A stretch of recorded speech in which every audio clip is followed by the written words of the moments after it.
Hello guys, welcome back to another kit video. Today I will show you how to import and add new items to my new kit called Weighted Inventory System. This system adds weight to items, so you can have a limited amount of weight you can carry. Let's begin. Get the kit from the link in the description and add it into Roblox Studio. After that, follow what I do, ungroup everything where the model says to.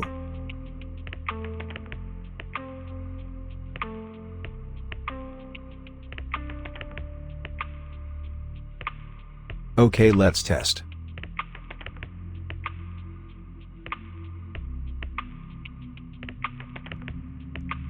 It works properly. Now that it works, I will show you how to add a new item to the system. First, make sure the item is a tool, with its enabled property disabled and the can be dropped property enabled. Now add the prompt from the other tools into the handle of this one. Then open the items module located in the pickup system module. Copy what I do. You can change the item name to your item name. Make sure to put a number after the equal sign, this number will indicate its weight. Let's test.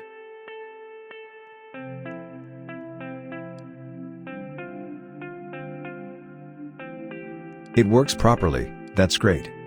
Thanks for watching guys, make sure to like and subscribe for more videos. Tell me in the comments what other kits you would like to see.